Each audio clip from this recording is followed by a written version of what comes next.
Um bom dia na graça e na paz de Jesus. Eu sou o pastor César Cavalcante. Mais uma vez, para a glória de Deus, está no ar mais uma edição do programa Conversa Entre Amigos. Você sabe que de segunda a sexta-feira, o nosso tradicional programa, o nosso tradicional horário é de debates. Mais uma vez por semana, a gente para. No debate o pau quebra, né? Teologicamente, historicamente, tudo mais. E aí a gente dá uma pausa nos debates para recebermos pessoas que têm influenciado a nossa geração, e hoje não é diferente. Hoje temos aqui entre nós um político, o Eduardo Bolsonaro. Ele é policial federal, político brasileiro, advogado, formado em Direito pela Universidade Federal do Rio de Janeiro, o terceiro filho do ex-presidente Jair Messias Bolsonaro, seguindo a carreira do seu pai, ingressou na política em 2015, em 2018, teve a maior eleição da história do Brasil, entre candidatos a deputado federal. Foram mais de 1.800.000 votos. Atualmente cumpre o seu terceiro mandato como deputado federal, mais uma vez figurando entre os líderes de votos, né, do Brasil. Na política e nas redes sociais, ele é muito conhecido por seus posicionamentos em defesa da família, dos valores cristãos, das liberdades individuais.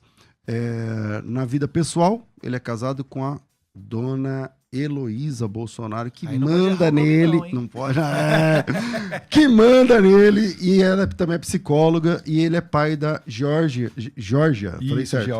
Georgia. E ela tem 2 aninhos, e tá chegando aí o Henrique pro mês de outubro, que beleza, segundo filho. Deus quiser. Eduardo, bem-vindo aqui ao nosso programa Conversa Entre Amigos, muito bom te receber. Eu que agradeço, pastor. Sempre uma boa oportunidade para a gente ter esse bate-papo e conectar as pessoas aqui de São Paulo com o Congresso Nacional, porque, querendo ou não, a vida de todo mundo passa por lá.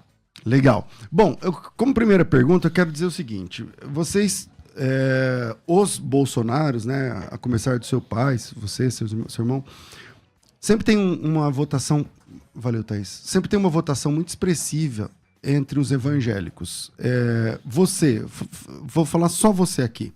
Você é evangélico, é simpatizante, é católico? Qual é a tua profissão de fé? A minha criação ela é batista por conta da minha mãe, né? Porque o meu pai, o Jair Bolsonaro, ele é católico. Eu costumo até brincar que atualmente houve uma inversão. Obrigado. Houve uma inversão, porque o meu pai ele é católico, casado com uma evangélica. Eu sou evangélico, casado com uma católica. Entendi. Mas assim, somos todos cristãos. Nós temos a nossa fé, né? Desde moleque, há muito, quando ia a Resende, na casa dos meus avós, cresci dentro da igreja batista, ia na escola bíblica dominical e etc. Atualmente, o que ocorre? Até muito em virtude do trabalho, a gente acaba não frequentando um local específico, mas em algumas oportunidades a gente vai numa igreja aqui, em outra colar, e certamente a gente segue os princípios cristãos. Eu tenho, inclusive, por vezes esse ano eu comecei, quando eu acordo, entre 5h30 e 6h30 da manhã, eu faço uma leitura bíblica do pastor Júnior Rochirola. Ele fez um manancial, ele que está lá de Itajaí. Eu faço uma transmissão ao vivo, leio um pouquinho da palavra. Então, a gente utiliza um pouquinho do nosso espaço também para ter esse tipo de disseminação dos ideais e dos valores cristãos, que são os valores que ergueram não só o Brasil, mas todo o Ocidente nesses últimos milênios. Verdade. Então, você é evangélico e de origem batista, vamos colocar assim, de origem batista. Sim. Tá, mas você foi o candidato mais bem votado do pleito passado, retrasado agora, né? De 2018. E, primeiro, eu queria perguntar assim, por que você nunca fez parte da bancada evangélica? Não fez parte na primeira, não fez, na verdade, a que você foi melhor votado não foi a primeira sua, foi a segunda, né? Mas você nunca fez parte da bancada evangélica. Por que você não se aproximou desse gueto lá dentro? Na verdade, eu sempre assino a formação da frente parlamentar. Para você formar uma frente parlamentar, é necessário um número mínimo de assinaturas. Eu sempre assino para contribuir, né? Na última, o pastor Sóstenes, deputado pelo Rio de Janeiro, me convidou, eu tive uma proximidade um pouco maior. Mas o mais importante é a maneira como a gente vota. São os nossos posicionamentos. Por que a gente tem... Eu acabei de falar, né? Eu não sou frequentador ou não sou politicamente identificado com esta ou aquela igreja, mas ainda assim muitos cristãos votam em mim. Porque elas conseguem perceber que, quando eu faço as minhas defesas contra o aborto, contra a ideologia de gênero, contra a sexualização precoce das nossas crianças, pela defesa da família, isso tudo converge com a pauta cristã, né? E é o que a gente vive no dia a dia. Então, pode ter certeza que isso daí, sim, é o que importa realmente para o público evangélico. Porque ficariam revoltados de chegar na escola, né, leva o seu filho pelo braço, deixa a criança ali, quando volta, tá o professor lá botando minhoca na cabeça do moleque, querendo dizer que ele não é daquele sexo, identifica com o outro e aquela história toda. Então a nossa batalha contra esse tipo de pauta é que nos identifica com o meio evangélico. É por isso também que o Jair Bolsonaro participa muito, né, de marchas para Jesus, eu já fui a algumas, viagens internacionais que ele fazia, levava pastores, levava padres, e isso daí pra gente é importante, para ter esse contato, aprender e colocar isso dentro da política também. Vocês, até antes do seu pai ser candidato e tal, vocês falavam bastante sobre o Olavo. Qual foi a influência do Olavo para esse lado conservador aí de direita de vocês? É que o Olavo, ele é o filósofo mais notório do Brasil e muito vai se ouvir falar nele, mesmo depois do falecimento dele, lamentavelmente, ocorrido ano passado. O que o Olavo fez? Ele, primeiro de tudo, devido ao seu conhecimento, à sua leitura, aos seus estudos, ele conseguia prever cenários políticos futuros. Então, por exemplo, tem uma entrevista dele muito famosa para o Pedro Bial, no meio dos anos 90, em que Olavo de Carvalho fala que a esquerda estava em ascensão. E o Pedro Bial, aquela expressão de surpresa, né? Mas como que a esquerda está em ascensão? Teve a queda do Muro de Berlim, o colapso da União Soviética, etc. E aí o Olavo falava que em pouco tempo a esquerda estaria de volta ao poder. Dito e feito, né? Em 99 teve a Venezuela com Hugo Chávez, 2002 o Lula aqui no Brasil, Evo Morales, Kirchner, Bachelet, Mujica, tantos outros. A esquerda voltou com força. Então o Olavo, ele conseguia... A credibilidade dele é em virtude disso, dele falar o que ninguém conseguia enxergar. E ele fez, através do curso dele, o curso online de filosofia, uma geração de pupilos que acabaram sendo disseminadores da ideia dele. Você foi um deles? Com certeza. Eu não assisti a todas as centenas de aulas do Koff, né? Já li alguns livros dele, como o mínimo que você precisa saber para não ser um idiota. Um imbecil. Né? E que tem imbecil coletivo. Ele, ele mistura os adjetivos. Mas ele conseguiu chamar a atenção para toda uma geração do que poderia ser a política. O que você tem que prestar atenção. Então, o Olavo de Carvalho, no meio filosófico, ele deu a base. E o Jair Bolsonaro ia atuando no meio político. Eu falo até que foram dois caminhos paralelos, convergentes. E o que te fez ingressar na política partidária? Porque, tudo bem, teu pai é político há muitos anos, né? Lá como deputado e tal, foi vereador e tudo mais. Mas o que te falou, mano, põe meu nome aí, eu também quero. Foi ver os ataques injustos ao meu pai. Eu lembro que em 2010, depois que o pastor Marco Feliciano presidiu a Comissão de Direitos Humanos, criou-se a palavra aqui no Brasil, homofobia. E dali partiu-se para racismo, xenofobia, misógino, xenófobo. Tudo aquilo que a esquerda não gosta, ela tenta rotular o seu inimigo. Vendo meu pai, de tanto ele tomar pancada, eu fui a ele e falei, pai, você me apoiaria na eleição em São Paulo? Porque eu estava lotado na Polícia Federal em São Paulo.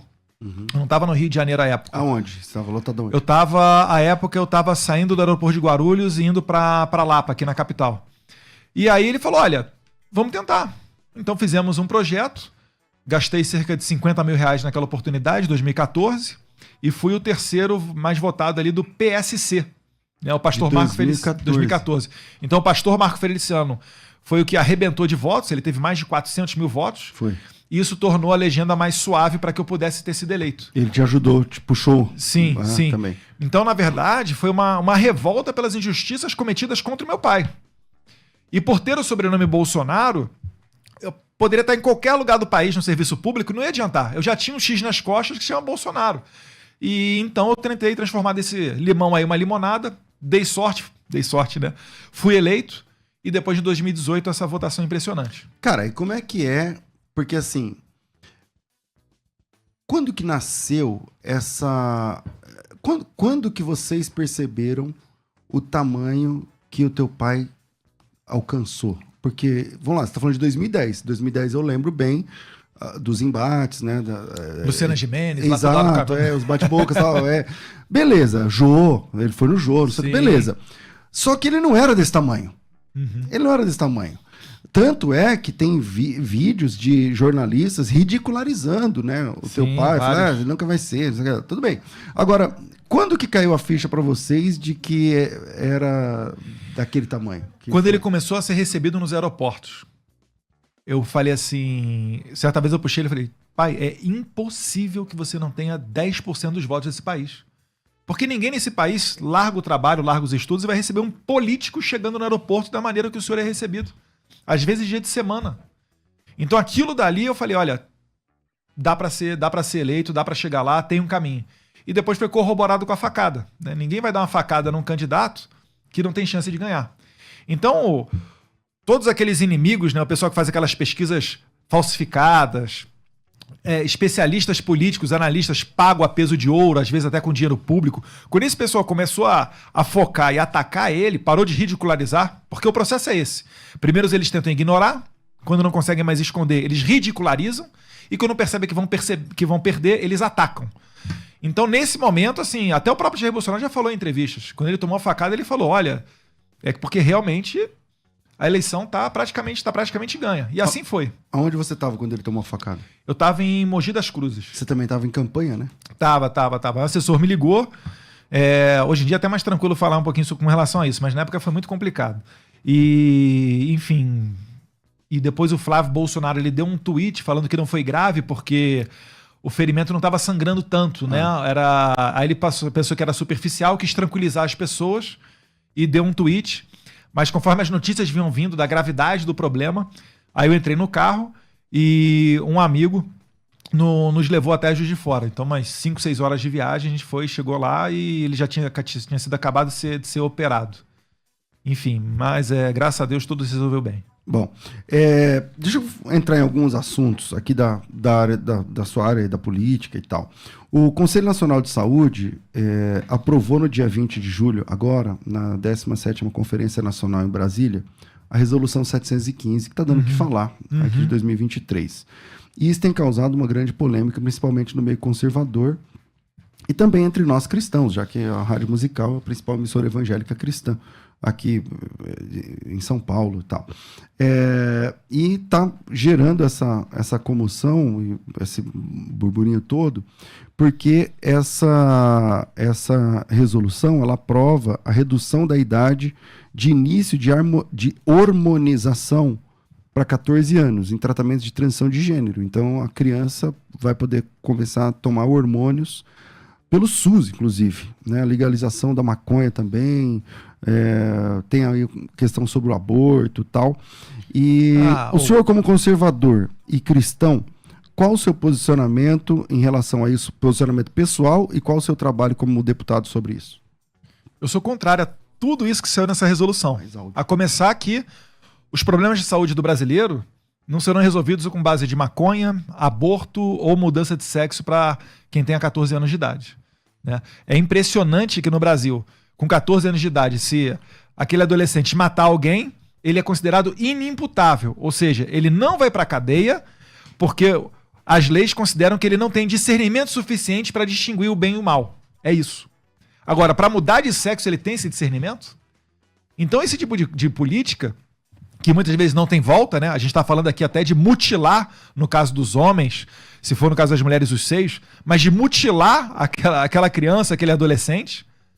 E no futuro, se ele se arrepender? De forma irreversível, né? Isso, porque agora está surgindo uma geração, eles tentam abafar, mas existe, é até difícil de falar, os destransicionados, que é justamente o pessoal que fez essa transição de sexo, se arrependeu de ter cortado ali as suas partes íntimas, só que agora não tem como voltar. E aí, qual é a solução que se apresenta para essa pessoa? Entendeu? Então isso daí tem que acabar. O Trump nos Estados Unidos, é por isso que eu tenho dito, sou fã do Trump, que lá ele está em campanha e ele está falando, no primeiro dia do meu governo eu vou tornar ilegal esse abuso contra as crianças. Esse tipo de coisa não se debate. Não tem que falar que a criança tem que mudar menino, menina, etc. Isso daí é uma discussão que não tem como você começar.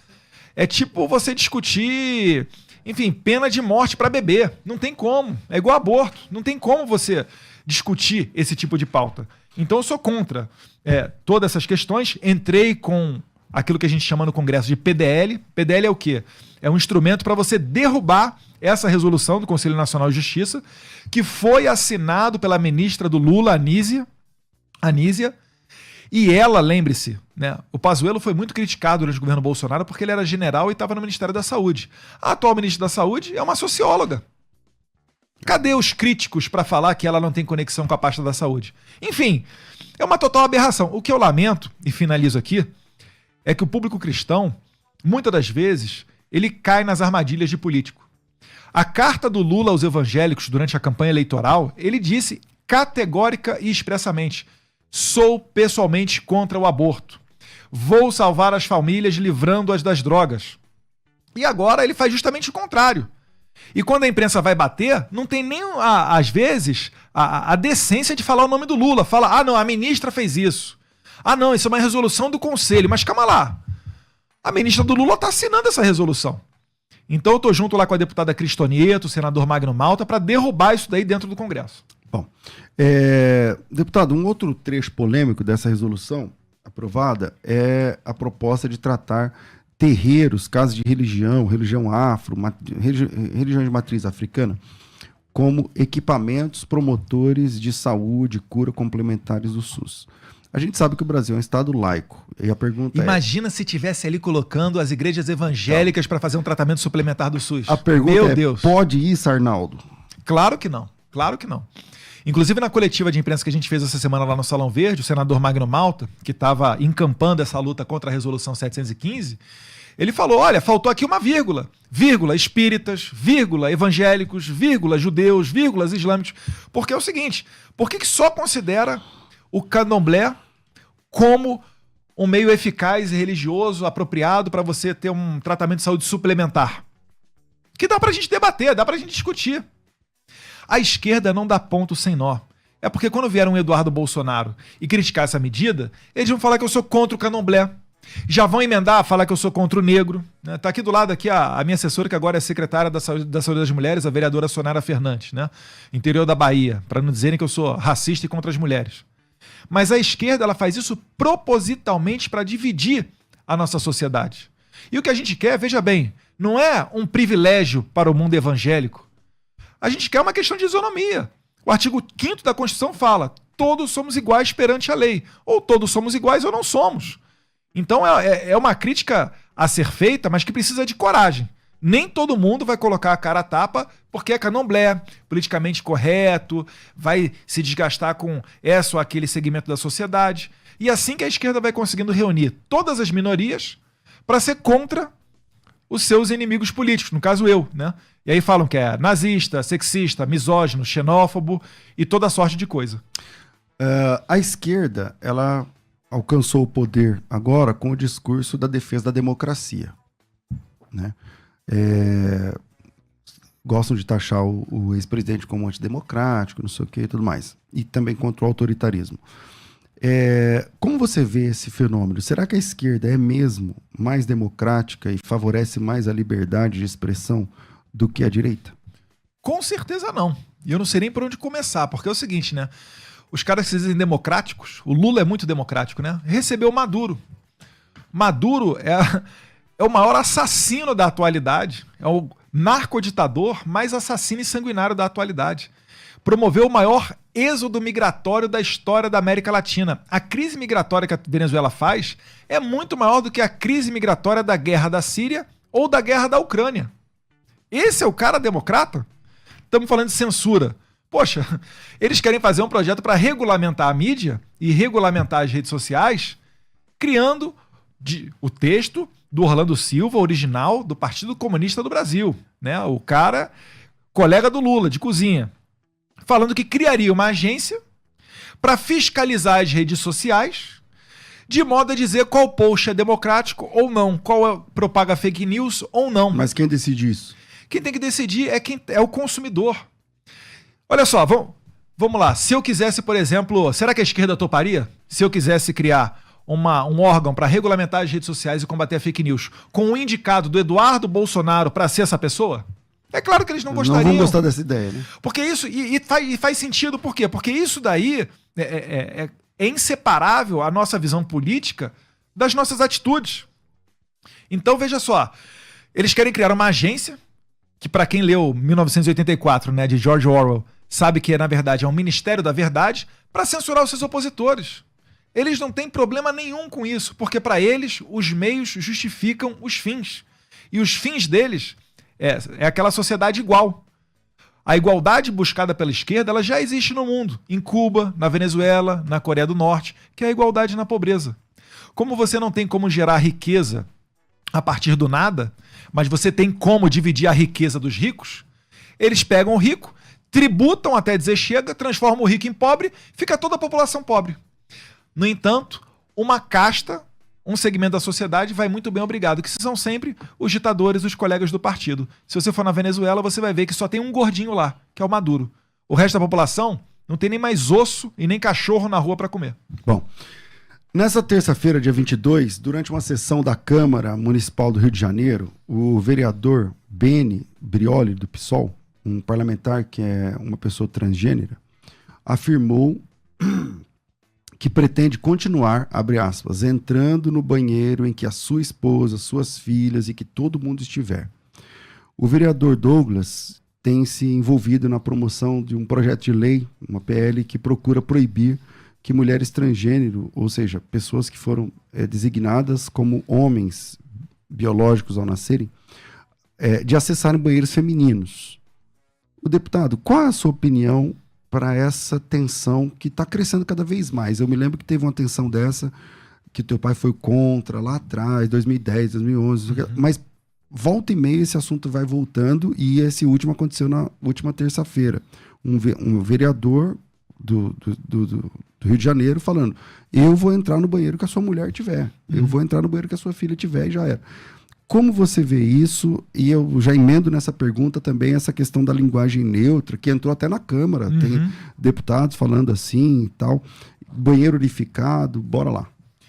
Isso tudo daí faz parte do plano da esquerda para detonar com a raiz da nossa sociedade. O remédio mais efetivo para esse tipo de coisa tem que impedir, né? Por exemplo, se for você, pai, que estiver vendo que a sua filha entrou no banheiro feminino e atrás vai uma pessoa que tenha pênis, você tem que impedir a pessoa de entrar. Porque depois não deixa ele entrar, depois eu vou discutir na justiça.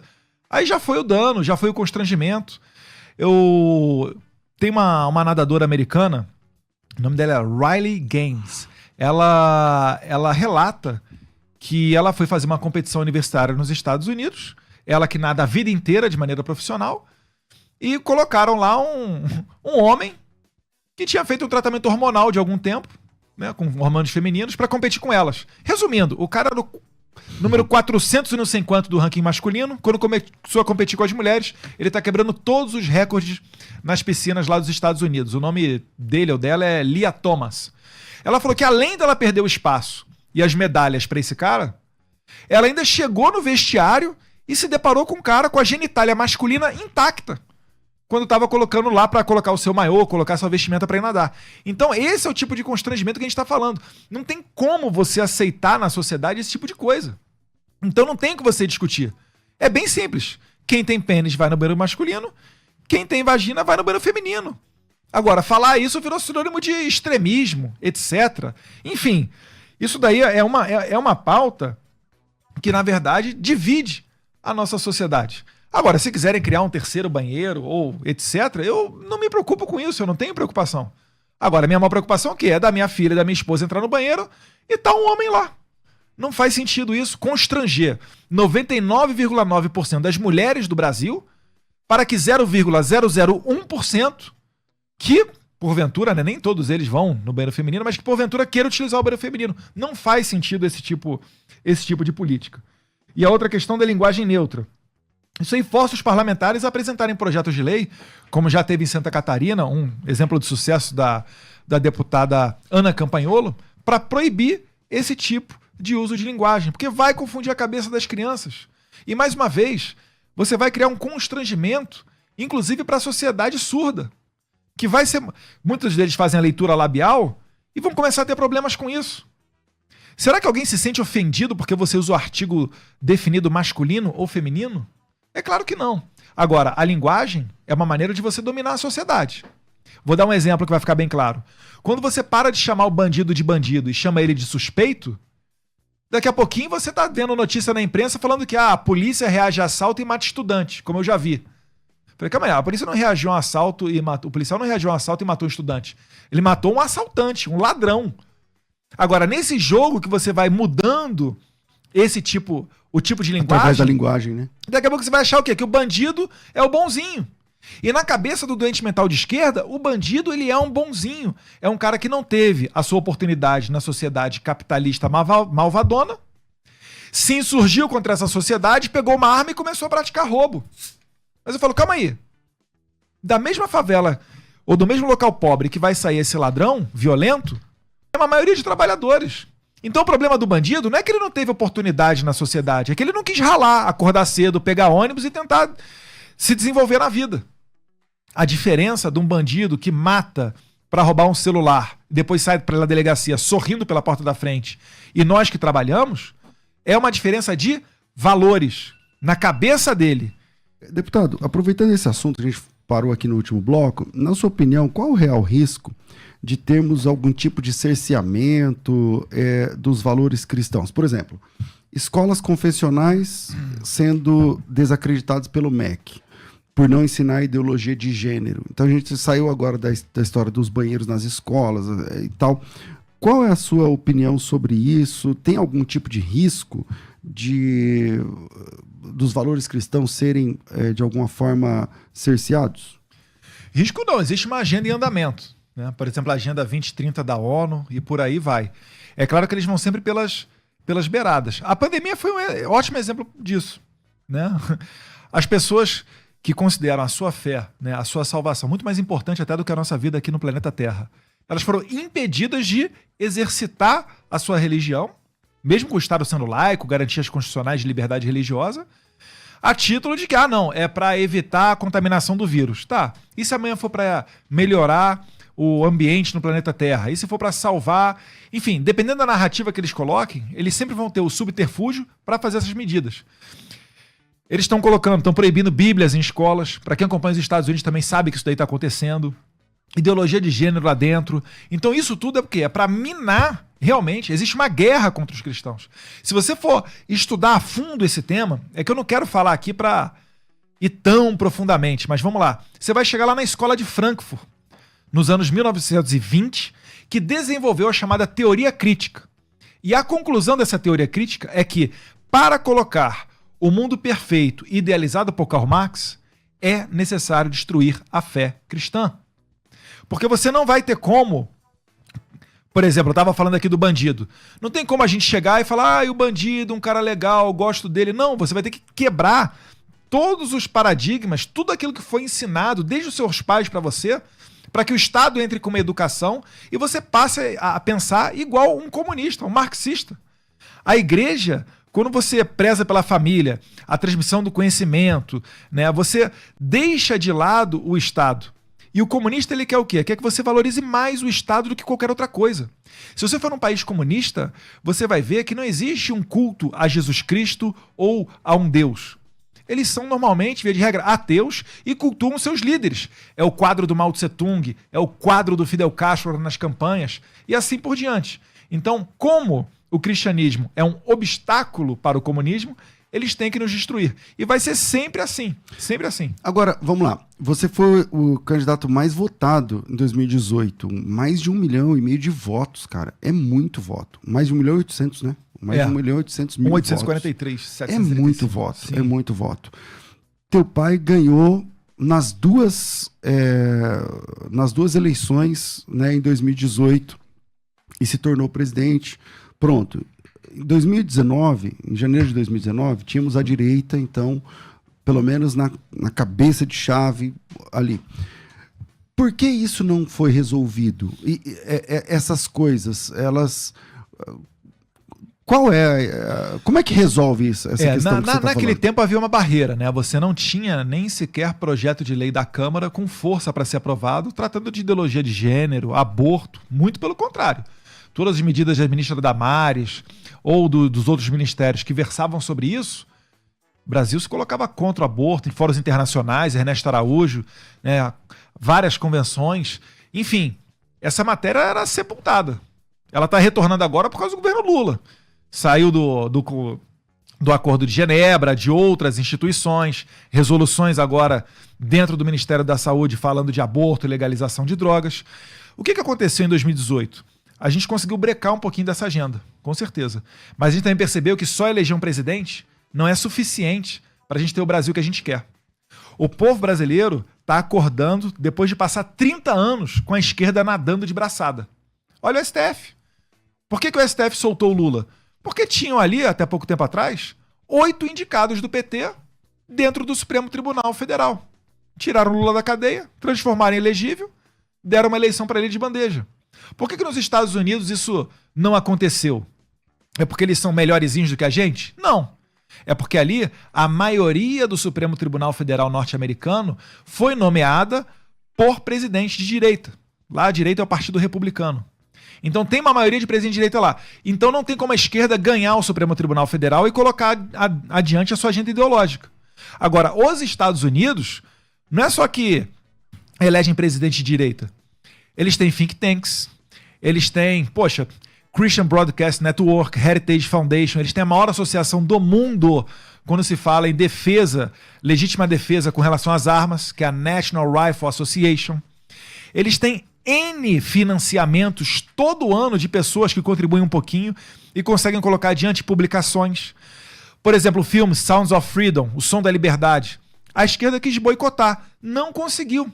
Por quê? Porque eles se organizaram, fizeram o apoio necessário, igual ao The Chosen, daqui a pouco acho que a gente vai falar sobre isso também, fizeram uma campanha de doação, cada um dando lá $10, $20, $30, conseguiram fazer um filme que driblou o boicote de Hollywood. Então, essa superestrutura que eu estou falando aqui de cinema, teatro, think tanks, políticos, sindicatos, igreja, essas estruturas todas juntas é que mantém uma guerra muito mais equilibrada nos Estados Unidos. E no Brasil a gente está começando a confeccionar essa estrutura agora. Então, você acha que o brasileiro... Porque, por exemplo, como é que pode, por exemplo, aqui no vou pegar o estado de São Paulo, vai. O estado de São Paulo, você é deputado por São Paulo, 3 mandatos. Então, vamos lá. Aqui, o Tarcísio ganhou bem, ganhou. Primeira eleição dele e tal, ganhou bem. Ele até esteve aqui comigo, aqui na rádio, conversando e tal. Beleza. Só que como que eles votam, como votaram no teu pai em 2018, votaram no Tarcísio agora em 2020. Porém, o legislativo não acompanha essa mesma...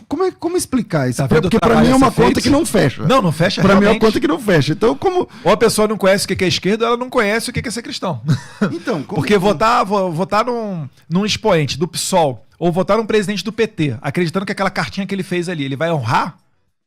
Poxa, eu que estou na política, eu penso, tá de brincadeira comigo. Agora, tem que alertar a população. Tudo isso daí, como é que o cara da esquerda consegue chegar lá? Ele vai te enganando, ele vai mentindo. Você tem que saber que esses caras são mentirosos. Eles vão mentir para você. O político vai assinar uma cartinha dizendo que ele é a melhor pessoa do mundo. E depois da eleição ele vai mudar totalmente as opiniões e a política dele, porque ele tem fé de que ele vai conseguir pagar parte da imprensa para falar bem dele, que vai esconder essas falcatruas e assim por diante. Então, é um trabalho contínuo de esclarecimento. E eu lembro sempre, pastor, que a guerra ela não está só na política. Quer ver só? Eu gosto de citar um exemplo de um filme bem famoso. Vamos ver se o pessoal vai lembrar. Vamos ver se o senhor vai lembrar. Vou te falar algumas frases aqui. Quem quer rir, tem que fazer rir. É a Tropa de Elite. Quantos anos que foi lançada a Tropa de Elite? Mais de 10 anos atrás. Mais de 10. E até hoje o senhor lembra. E eu tenho certeza que você não assiste todo dia para ficar decorando as falas do filme. Ou seja, olha a importância que tem o cinema. Consegue entender por que a esquerda bota tanta força contra Sounds of Freedom, que é o Som da Liberdade, que é um filme que fala de pedofilia e tráfico de crianças?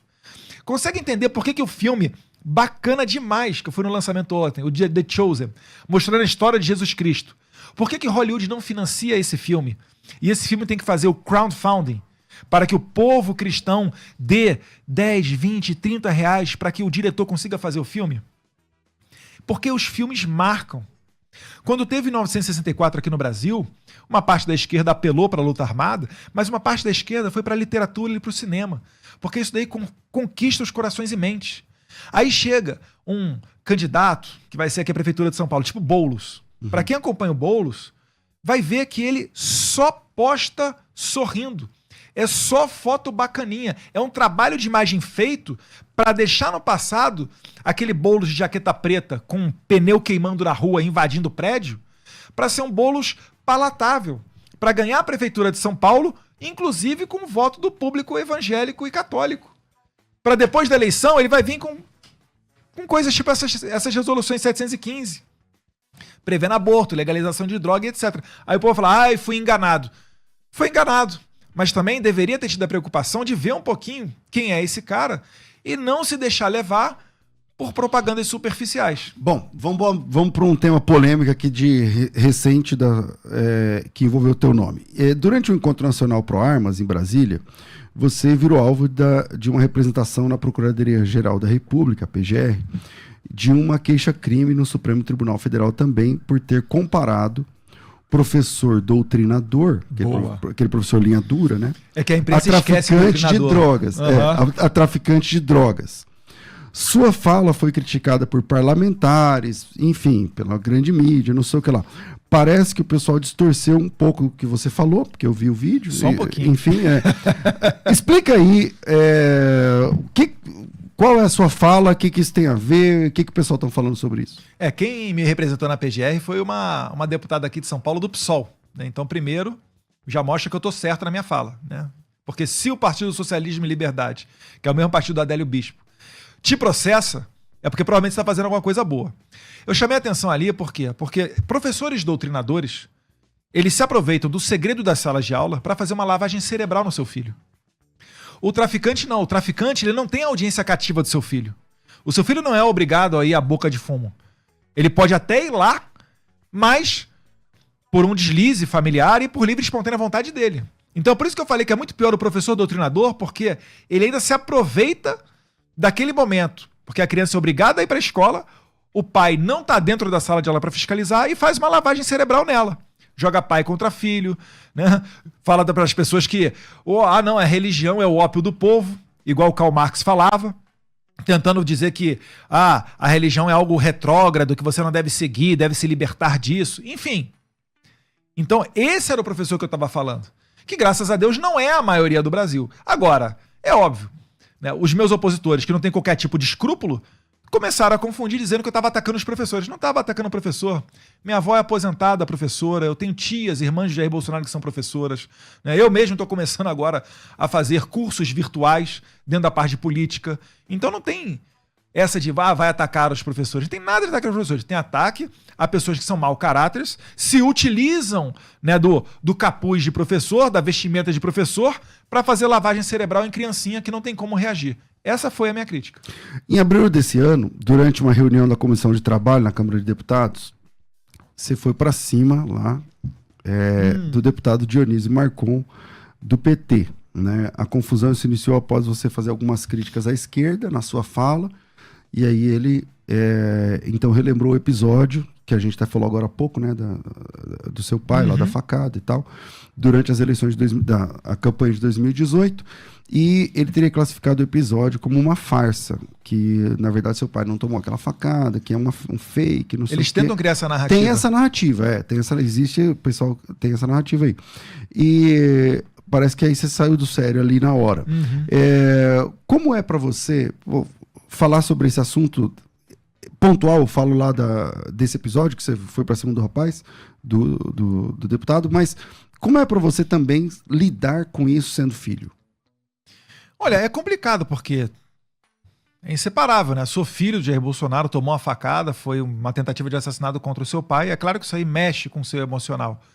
Eu tento ser o máximo, vamos dizer assim, entre aspas, profissional possível. Mas não tem como, a partir do momento que a esquerda se utiliza tem que apelar para isso, fazer chacota, dizer que foi uma facada falsa, e eu só parti pra cima dele depois que ele falou a seguinte frase: sangrou foi pouco. Aí é que eu fui pra cima dele. Porque até então ele tava falando eles falam fakeada, fakeada, facada, não sei o que, tal. Eu tava me segurando, ele tava bufando, eu tava me segurando. Até muitas pessoas chegam pra mim e falam: Eduardo, acho que você foi até muito paciente antes de partir pra cima dele. Que se fosse essas pessoas no meu lugar, que já teriam partido pra cima muito antes. E olha só como é que a esquerda é. Ele me colocou no Conselho de Ética. Eu respondo dentro do Conselho de Ética por ter reagido à provocação de um deputado do PT que disse Quem que representou foi ele. ele me representou. Aí depois eu falei, agora também a gente tem que representar ele. Aí eu fui lá e representei contra ele também, para não deixar só a versão dele indo adiante. Mas assim, a esquerda, ela é nojenta, ela é baixa, não existe nada de verdade. Sem mentira, a esquerda, ela não consegue sobreviver. Você vê só, quando o Bolsonaro é presidente, tem teatro encenando a morte dele com uma facada no pescoço, peça publicitária jogando bola com a cabeça decapitada do Jair Bolsonaro, e depois eles vêm dizendo que o amor venceu. Eu não sei que amor é esse, né? Só se for o amor dos artistas que agora estão voltando a mamar bilhões do nosso dinheiro via Lei Rouanet. Depois da facada, o que mudou pra vocês? Tipo assim, vocês precisam... Você já recebeu ameaças? Não? Já recebi. É narrativa? É verdade? Como é que é essa história? Não, você tem que andar com segurança? Não tem, como é que funciona? Obviamente a gente reforçou a segurança, na verdade até profissionalizou. Hoje a Polícia Legislativa Federal é que faz a minha escolta. E certamente se tornou uma preocupação de todos nós. A gente estava anteriormente falando aqui nos bastidores que nós nos mudamos, né? Eu, Flávio, foi todo mundo para Brasília, só não foi o Carlos, porque é vereador pelo Rio de Janeiro, mas para ter, né, a Brasília é uma cidade onde a criminalidade é reduzida, tem a escolta da Polícia Legislativa Federal, e realmente a segurança se tornou uma prioridade da nossa família. Porque poderiam perfeitamente tentar assassinar um dos filhos para atingir o pai. Tipo, você não pode ir agora, vou lá no mercado comprar tal coisa, não dá. Não dá, mas eu tenho que me programar antes. Eu tenho que falar com a escolta, eu tenho que falar com a segurança, me comunicar com eles para sair junto com eles. E, poxa, em outras capitais pelo Brasil, né, no caso aqui de São Paulo, onde tem uma presença de uma organização criminosa poderosa, essa preocupação ela aumenta ainda mais. Eu dou graças a Deus, por quê? Porque eu tenho esse acesso. Eu fico com pena do brasileiro, que é refém de assalto, latrocínio, sequestro, estupro o dia inteiro, e não tem a possibilidade de ter uma escolta com ele. E pior ainda, o governo bota adiante pauta desarmamentista, que não permite sequer aquele que queira comprar uma arma para fazer a sua defesa legal de fazê-lo. É literalmente jogar as ovelhas na boca do lobo. Vocês vão ver, Jair Bolsonaro reduziu em 1/3 o número de homicídios do Brasil. Se a gente for falar em homicídio com uso de arma de fogo, esse número vai aumentar ainda mais. Agora, ano que vem, devem sair os dados de 2023. É óbvio e claro que haverá um aumento da criminalidade no Brasil, porque o bandido ele está mais confortável, ele está mais seguro, e tem até um presidente que fala que não tem problema, porque é só para ele tomar uma cervejinha. Bom, deixa eu ver aqui o horário. A regulação da mídia é uma das formas que o governo tem, por meio de instrumentos legais, para regular o exercício da liberdade de imprensa em seu território. E vemos aí a perseguição massiva nesse assunto aí, tomando contas da internet, impedindo a pessoa, derrubando perfil e tal. Mas tudo com muito amor e democraticamente, tá? Óbvio. E eu queria saber como que você lida com isso. Por exemplo, esses tempos atrás nós tivemos aqui o Rodolfo Marisa, ele também é cristão, já esteve aqui comigo 2 vezes.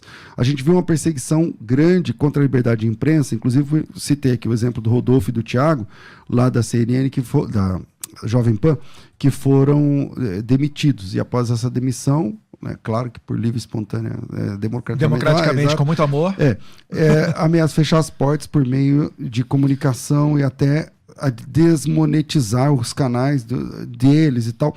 Você acha que no Brasil a nossa liberdade de expressão e de imprensa corre ameaça? Com certeza, mas sem sombra de dúvida. Mas só corre ameaça daqueles que falam alguma coisa contra o governo ou contra esse establishment. Outro exemplo também, tem N exemplos para citar, né? O pastor André Valadão. Ele fez uma interpretação da Bíblia, foi caçado até dizer chega, representação na PGR, uma injustiça cometeram contra o pastor André Valadão.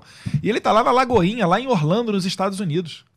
Outros perfis aqui, depois que teve a eleição, eu lembro de um tweet do deputado Nicolas Ferreira, ele falando, pedindo uma investigação ao TSE. Ele botou um vídeo de uma pessoa reclamando que votou no Bolsonaro. E é engraçado, né? Porque nunca é o contrário. Nunca é um cara que votou no Lula e queria votar no Lula e apareceu o Bolsonaro lá na urna eletrônica. Mas ele botou uma reclamação de um popular, pediu ao TSE uma investigação. A resposta foi o bloqueio das suas redes. Isso não é democracia, né? Eu tô sendo processado, inclusive, por causa disso, porque eu botei um post lá com o rosto das pessoas censuradas e uma música do Chico Buarque, e aí o Chico Buarque, democraticamente, me processou porque eu usei a música dele do Instagram. Mas enfim, a democracia ela prevê a liberdade de expressão, e isso daí não é relativo. O Lula fala em democracia relativa, mas não. Quem melhor vai regular a imprensa é o consumidor. Se o senhor aqui, pastor, com todo respeito, começar a fazer matérias que o seu público não vai gostar, ele vai deixar de te assistir. Você não vai ter anunciante. O diretor ou o dono aqui do canal vai reclamar com o senhor. E se continuar nessa pegada, eles vão te trocar. Então a melhor maneira de selecionar o que é o certo, o que é o errado, o que é verdade, o que não é deixando a população escolher. Eu não sou a favor de você fechar veículos de comunicação, fecha a Folha, fecha o Globo, Carta Capital, Brasil 24, qualquer que seja. Não, deixa eles lá funcionando bonitinho. E se os consumidores não acreditarem que aquela notícia tem crédito, eles vão parar de ler e aquela imprensa vai à falência. E esse daí é o melhor controle que tem. Não tem que botar ninguém de governo para controlar isso daí, não. Como é que é andar com teu pai no meio da rua hoje? Olha, pra mim é um motivo de orgulho. Só é difícil, né? Porque é tanta gente em cima querendo bater foto e fazer vídeo, que andar com ele é uma missão complicada. Mas eu tenho muito orgulho dele. Você vê só, ele hoje, que não é mais presidente, ele hoje que está inelegível, arrasta muito mais gente do que o atual presidente do amor. O que levanta até mais uma suspeita com relação a essas eleições. Recentemente as pessoas estavam comparando muito o Lula chegando numa praia lá no Pará, no norte do Brasil, em que ele teve que mandar os seus seguranças esvaziar a praia para que ele pudesse se banhar naquela praia. Já o Bolsonaro é justamente o contrário. Ele chega de surpresa, democraticamente. Com muito amor. Por favor. O Bolsonaro ele chega em qualquer praia do país e é fenômeno, é sucesso. Ele chega de surpresa, sai do carro, às vezes chega no jet ski que ele gosta, chega numa praia qualquer e as pessoas vêm para cima dele para tirar uma foto, para agradecer alguma coisa, para dizer que estão com saudades. E isso daí demonstra muito também que o nosso sonho segue mais vivo do que nunca. Né? Um recado para vocês que às vezes vêm e falam de boa fé, não desistam do Brasil. Gente, não tem como desistir do Brasil. A nossa vida é aqui, a nossa família é aqui, a gente vai criar os nossos filhos aqui, não tem como você sair daqui do país, não. Pode dar trabalho, vai dar sacrifício, mas a gente não veio na terra para passear, não. Se a nossa maior referência, Jesus Cristo, veio para cá, foi torturado e crucificado, não seremos nós que vamos aqui só para navegar em águas calmas. Bom, maravilha. Eu quero agradecer, cara, por essa entrevista. Que pergunta que eu não fiz você gostaria que eu tivesse feito? Eu posso fazer o merchan do meu evento em BH? Agora. Pessoal, dias 23 e 24 de setembro, a gente vai ter o maior encontro de conservadores do mundo. É o CPEC, que é a sigla para Conferência Política da Ação Conservadora. É um evento que eu trago lá dos Estados Unidos. Vai ser a terceira vez que a gente vai fazer aqui no Brasil. Vai ser a quarta vez que a gente vai fazer aqui no Brasil. E esse evento lá nos Estados Unidos passam todos os grandes expoentes conservadores. Trump, todas aquelas pessoas que você gosta, Tucker Carlson. Começou nos anos 70 com o Ronald Reagan. E a gente vai ter a oportunidade de fazer mais uma vez aqui no Brasil. O grande anfitrião é o Nicolas Ferreira. Eu estou para confirmar a participação do Jair Bolsonaro, mas também vai ter a presença de pastores, líderes cristãos, pessoas que vocês conhecem. E é uma grande oportunidade para a gente se conhecer, debater as nossas pautas. Enfim, colocar adiante a nossa agenda conservadora. Quando, onde e quanto? Belo Horizonte, dias 23 e 24 de setembro. Tem um desconto especial para quem quiser se tornar membro do nosso instituto, o Instituto Conservador Liberal. E para quem não quer ser membro, aí fica um pouquinho mais salgado, está cerca de R$240, se não me engano, para 2 dias de evento. Legal. E aonde que a pessoa se inscreve? Vai lá em www.cepacbr.com.br. Eu vou soletrar o CEPAC, tá? C de Charlie, P de Papa, A de Alfa, C de Charlie, aí o BR é de Brasil. Tá. CEPAC, tudo junto, br.com.br. Ah, tá ali no, lá dentro, tá ali no você YouTube. consegue aí, fazer a inscrição dias 23 e dias 23 e 24, agora do próximo mês de setembro. É sábado, é um sábado e um domingo. Quem mora em São Paulo, já é sábado e domingo, é mais tranquilo. Maravilha, cara. Obrigado pela sua entrevista, pelo seu tempo aqui com a gente. Foi um privilégio bater esse papo com você. E eu que agradeço, pastor. Tamo junto. E também peço pro senhor para não desanimar. Eles tentam pichar todo padre de pedófilo, todo pastor de estelionatário, justamente para desgastar vocês e depois eles ficam presa fácil para esse pessoal que mente na época de campanha, se dizendo contra aborto, contra droga, contra isso, contra aquilo. Então, por favor, continue adiante com o seu trabalho, que a população agradece. Quero agradecer também a Sonaira, né, por ter intermediário dessa possibilidade. Sempre uma guerreira, a Sonaira, sempre... Tava com a gente ontem no The Chosen. Sempre bom lá no cinema, que legal. Sempre bom estar com ela também aqui. Então, obrigado também a todos vocês. Eu fico por aqui. Amanhã tem mais... Amanhã não, amanhã é sábado. Então amanhã não tem mais nada, amanhã eu não tô aqui não, meu amigo. Segunda-feira estamos de volta, tudo isso e muito mais a gente faz dentro do reino, se for da vontade dele. Amém. Você ouviu? Conversa entre amigos. O papo foi excelente. De volta na próxima semana.